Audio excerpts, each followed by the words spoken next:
Hey there, how are you? Welcome to Herman Manyora's YouTube channel. My name is Jadiel, Kabiro. I'm always glad to see you joining us for our political conversations that are usually simple, truthful and biased. Prof puts them as hard-hitting. I'm joined with him, founder, director of this channel and Nairobi Review. How are you doing, sir? We are wonderful. We are wonderful. You yes. And? The entire Nairobi Review family. Oh yeah. Yes. Everything is going on smoothly. Oh, we are doing well. Okay, if you're joining us for the first time and you've never subscribed to this channel, we have this conversation, politics, we have business, we have public opinion and Big Question with Simon Irungu every single week. So go ahead and subscribe in case you've been watching us every single day and you've never clicked the red button. It doesn't come automatically. You have to click the red button and click the notification bell so that you don't say, Prof talked about this and I didn't hear. You know, even Prof talked about his presidency if he becomes president.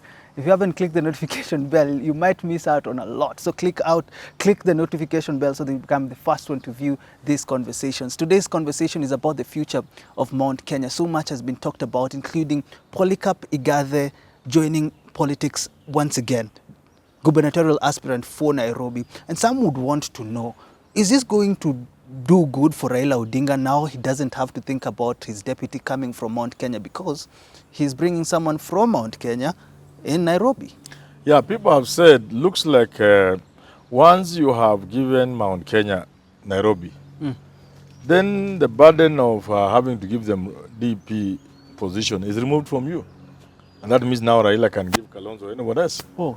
So because the people who say so are equating the weight of Nairobi governor to running mate or to deputy president. Okay. So once you have this, fine. Should Nairobi satisfy the people of Mount Kenya, and is it good enough for them compared to the DP's position? Nairobi is big. Nairobi is not just another county, it's big. Controls the GDP of this country. And if you run Nairobi, you are almost running the country. So yes, there are many people who think it was strategic to give Mount Kenya Nairobi. Leaving Raila with a free hand now to pick a running mate from anywhere in the country. So you think it will work for Raila if he I'm picks not saying it will work, I'm saying that could be the thinking. Okay. Yes. Well, let's head over to Mount Kenya. When you look at what is happening right now, Deputy President William Ruto has also to pick a candidate. Should he now think about Mount Kenya, and where specifically should he look at? You know, in Mount Kenya, there's Mount Kenya East and Mount Kenya West. That is an unsettled issue. But there's also another one that is more current, has more currency, the Murang'a question. Murang'a? Yes. What does the Murang'a have to do with this? The Murang'a people any other place? Feel, since independence, they have been good, but they have never been rewarded with the presidency. Nyeri have gotten Kibaki, Kiambu have gotten Uhuru and his father. And yet, it is a Murang'a person, Jesse, who surrendered his chance to Jomo Kenyatta to go to the UK. They wanted somebody who could write and speak a little English. So they found this guy here. It's just a story here from Murang'a called, I think, Jesse somebody. Okay. Say, okay, we want to send, wazee wakasema, we want to send you to Uingereza to go and talk to these wazungus. We want our independence because you can speak their language. The guy was smart, good English a bit. But the guy here had just married. Then he looked at leaving his wife. He behaved like the Luyas. Luyas, you know, people used to recruit them to come and work Rogoro. Rogoro means Uku, Nairobi, Ruai, where. So whenever you went back, whenever you were given leave, Mzungu anakutuma ukuje na watu wengine. So Luyas would come. But if they went to that Rogoro, maybe Ruai, Nairobi, wherever, before marrying, when they went back and married, they couldn't leave their wife. Always Rudi Kazi. So yeah, this just man had just married. I'm not leaving my wife. So that's how Kenyatta landed on that opportunity. Okay. Secondly, when Kenyatta came back and the parliament was already constituted and he had to be given a parliamentary seat in order to compete for prime minister position, there was nobody in Kiambu willing to give him to give up their seat. Again, somebody from Kiambu from Murang'a gave Kenyatta the seat. He resigned and let Kenyatta become the MP. And that's how he became prime minister and finally president. So Murang'a feels how with all this, they are the only ones in Central who have not gotten the thing. So the Murang'a issue is very complex. So do you think this So, and that could explain partly why Igada is also from Murang'a. Oh, Igada is from Murang'a? Yeah, so if they think it's not enough, then that could now put the burden on Ruto. But what is the possibility of Ruto picking someone from Murang'a? That's now where the challenge is, because there are 2 people in Murang'a, for him at least, the ones we know. Alice Wahome, she could get, but she looks like an outsider in terms of that position. Ndindi Nyoro, many people have mentioned, but you're like slapping the Kikuyus in the face by giving them a young man like this. He At can. huyu ndio tumeona sasa can represent you, can speak for you. The Kikuyus will not like it. So Murang'a seems like it will be left out of UDA. Again, if you look at the UDA recent happenings, you see Ruto now with Kindiki, Rigathi, Mudavadi, Muturi, and you don't see Ndindi Nyoro anymore or Alice. So if Ruto is going to pick a running mate, it's most likely not going to come from Murang'a. It can't be Ndindi Nyoro. But will this help his numbers though? The Diaspora Times is the sure way to reach the diaspora. You can advertise and link your message to a video or live coverage. We are offering special offers to politicians to advertise and expound their manifesto. Just call +404 966 8550 USA to get a quote. The one and only diaspora newspaper. Can't go wrong. What will the scenario look like? If he doesn't pick somebody from Mount Kenya in general, that will be a problem to him. Not Murang'a specifically? Not Murang'a specifically. Okay. But that leaves the question, the Murang'a question, unanswered. How do we answer this question? You've said Raila has picked Polycarp Igathe from Murang'a. He has come to Nairobi to become governor. Deputy President William Ruto needs to pick someone, and if he doesn't, that question needs to be answered. He looks unlikely to pick from Murang'a. Yeah. So how do we answer this question? I've said this many times. I've said 2 things. Number 1, when Raila and Ruto are fighting, there's always a likelihood the Kikuyu could decide, we have had enough. Let's take this thing. But for the Because a fierce fight between Raila and Ruto creates a room for Kikuyus. If they want, they will take. Right now, the only 2 Yes, Kikuyus, they will take. the only 2 Kikuyus that are not showing support and that they're saying they are going straight to the presidency are Mwangi wa Iria and Jimmy Wanjigi. And that could explain why Mwangi wa Iria formed this party, Usawa party. Maybe he could see this thing I'm seeing, that the Kikuyus could reach somewhere. And that's what Mwangi Kiunjuri was also seeing. But somehow, he went to Ruto. Oh. There must be Jimmy Wanjigi, Mwangi wa Iria, Mwangi Kiunjuri, Justin Muturi. This could be the thing they are seeing, that at some point the Kikuyus could decide, kama Raila wanapigana na Uhuru, na sisi ndio tuko na numbers, you can take this thing. After all, they did that in 2013, 2012, 2013. Nobody expected a Kikuyu to succeed Kibaki. It was an obvious thing in this country that Kibaki was not going to be succeeded by a Kikuyu. Uhuru Kenyatta was not in the play. And even the Kikuyu themselves were saying it. And the leading Kikuyu lies people like Njonjo, Kina SK Mashar, they were saying, no, Kina Joe Wanjui. We cannot. It is not good for us. It's not good for the country. Let another person take over from Kibaki. It was an agreed thing. But from nowhere, Uhuru Kenyatta popped up. Pop, president. So I've always said, although the window is getting narrower and closing, there's always this possibility. These guys could say, we can take this thing. Unapigania hizi na zinda tuko na numbers. The second thing is a Murang'a question. Yeah. It could now fuel the first thing I've said. The Murang'a people could now push for this president's thing. And that's why I've always maintained someone like Jimmy Wanjigi is a dangerous card. If they go together, Mwangi wa Iria, Jimmy Wanjigi, you have Deputy President William Ruto and you have Raila, what will the numbers look like for Jimmy Wanjigi and Mwangi wa Iria? Mwangi wa Iria, the politician that we all know, and Jimmy Wanjigi, the strategist that was there for Raila Odinga back then. You know, it can't just be that Mwangi wa Iria wants the president or Jimmy Wanjigi wants. Something has to stir the mountain. Some thinking has to occur within the mountain. Shaking the mountain. Yeah. Turning them from where they are facing and facing somewhere else. So look here, gentlemen. It happened in 2012. Yeah. So something has to happen. I think for Uhuru Kenyatta, it was more like ICC. Which to me was just an excuse. So Somebody has to revolutionize the thinking. And when that happens, then the Kikuyus can choose between Mwangi wa Iria and Jimmy Wanjigi. With Jimmy Wanjigi, of course, having an edge. But Jimmy Wanjigi, like I've told you before, he's Mr. Fix-It. He's a strategist. He has the backs. I thought he would have done a lot more better than he's doing, than he has done. Do you think he's waiting? If he employed me as his key strategist, Raila and Ruto will be running away. So you think he got what it takes to... Of course. Everything good. There's a video I did. You tick all the boxes for Jimmy Wanjigi. All the boxes. What are these boxes? What are these boxes that Jimmy Wanjigi, first of all, in politics you need money. He has the money. You need politics, connection. He has the networks, both local and international. He's a businessman. You tick that box. You need to appease the business community in this country. That's what Raila has been doing progressively from 2007. Changing from the Raila who was not trusted by business people. Telling them, I'm one of you. I'm also a businessman. Putting on a business suit. That transformation of Raila is addressing this thing. I'm saying Jimmy ticks the box. That the people who have the backs in this country can trust you. You tick that box.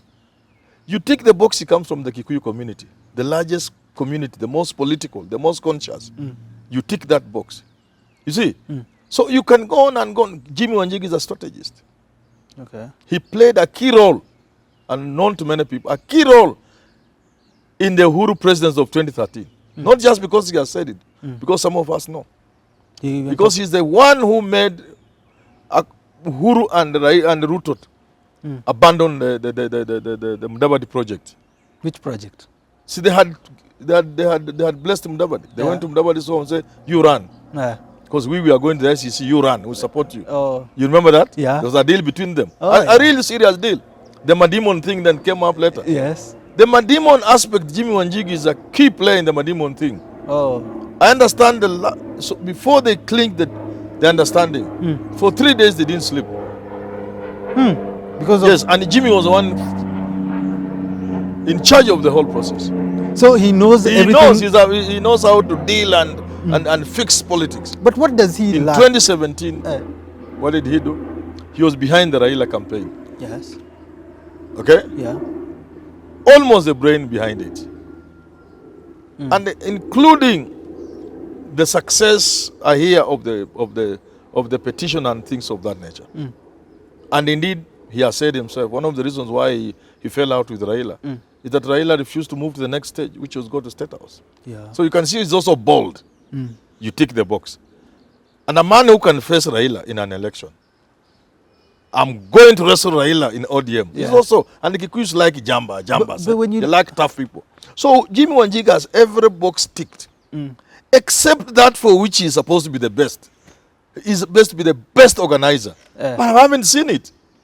He's not doing his campaigns. I haven't seen it, Maybe there's something I'm not seeing. I haven't seen it. But don't you think that it's just too early for him? He's just gotten into politics. He can't be able to get into the presidency anytime soon. There are people who come and start the ground. Maybe it is possible that he's playing the long game. It's possible. Who knows?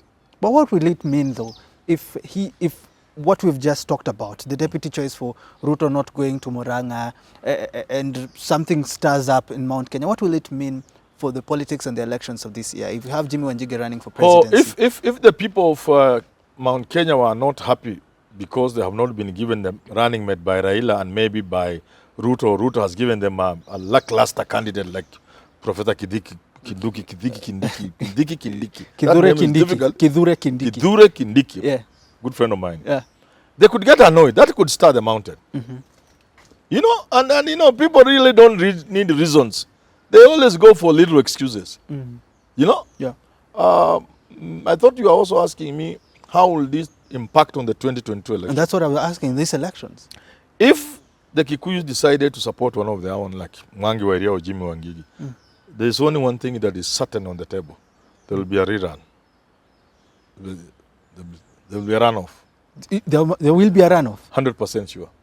First, because now we have 3 candidates. You know, we can't have a runoff if we have Ruto and Raila. One must win over 50, 100%. But if Jimmy enters or Mwangi wa Iria and the Kikuyus support them, one of those, with significant numbers, there will be a runoff. Nobody will get 50%. Okay, and after the runoff? Yes. What will happen during the runoff? Who is likely First to of come all, up top? who's likely to be number 1, 2? Number 1, 2. The number 1, 2 surprising will be between Raila and Jimmy Wanjigi or Mwangi wa Iria. Most likely Jimmy Wanjigi. Surprising. I've said it many times. And Ruto will lose, because once Ruto loses now in Kenya, he has no more votes. He's not even in the election.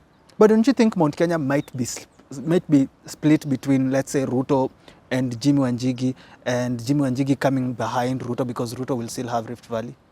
Yeah, you see, if that, it's unlikely that the Kikuyu will get to a point of deciding to have one of their own and still give him a third of the votes.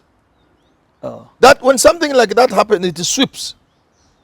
It sweeps across. Not many people have not been following this politics of Mount Kenya. Let me give you an example. In 1992, I left Nairobi on 23rd of December to go home for Christmas. Just 4 days or so before elections. Before I left, around 21st, 20th there, the whole of Kiambu was Mwai Kibaki. Ah, Mwai Kibaki. okay. To me, Kibaki had the whole of Central, and he was going to beat Moi. Okay. Do you know what happened? Yeah. In just a day or two, the people of Kiambu, Muranga, and the rest had changed, and they were Matiba. How? That's how these people behave. In 1997, people were singing Ngilu, Ngilu, Ngilu, Masani ya Ngilu, Masani ya Mama. I'm telling you, almost a week or so to election, Ngilu looked like he was the one competing Moi. But she became number 4, I don't know where. The Kikuyu stand, and all of them gave Kibaki. So things do happen. In 2007, you have to understand these people how they vote. In 2007, Raila had a sizable following, especially young people who were steeped in this kumikumi and the mungiki. He had a serious following. It was threatening the Kikuyu elite. Within a week, moving in places, the Kikuyu whipped the boys into voting for Kibaki. So, you cannot understand. They can whip people into moving in a certain direction. Okay. And when that happened, it cannot be in small numbers. So you see, things might happen drastically within the next couple of months, and we might be able to see something happening. It looks most likely now, but it is a possibility, not a distant possibility. It is a possibility. And that's why I've always maintained, for Raila and Ruto, they have to know Jimmy Wanjigi is a dangerous card. Should not mess up with No, he's a dangerous card. The way he is there's nothing. Do you think he should be enticed to become the deputy of William Ruto? Do you think he should go for it if he's called for it? I don't think he can take now. I think now it's too late. And it will also disturb Ruto's chances, because people will say, we have been with you all this time. Bring the cracks. Why are you bringing this guy now? But that remains a dangerous card. In politics, dangerous cards are always potent. They have the potential to explode and distort the picture. And to the surprise of everybody, things just pop up. Let's talk about after the runoff as we finish up. Yes, after the runoff. Yes. Is Raila most likely to win if there comes a runoff? It will depend on how the thing will work out.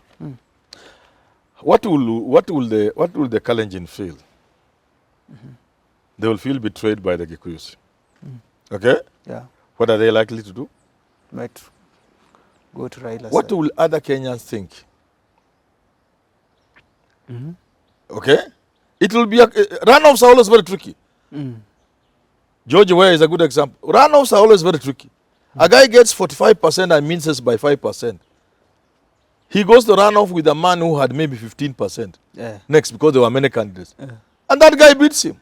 Because all these others come and back him up. Because there are now many factors come into play. So I cannot say now, if there was going to be a runoff between, say, for example, Mwangi wa Iria and Raila Odinga, or Jimmy Wanjigi and Raila Odinga, or William Ruto and Jimmy Wanjigi, I can't quite say how it will turn out, but we can create scenarios and see if this happened in this manner, then this segment of Kenyans will not be happy with so-and-so, and they are likely to transfer their support to so-and-so. That's how it happens in runoff. It's always very tricky. So the division of power in these coalitions right now must be taken seriously. They must be careful how they navigate. And don't you for a moment, if you are Ruto, or Raila Odinga, don't you for a moment think this thing is a done deal?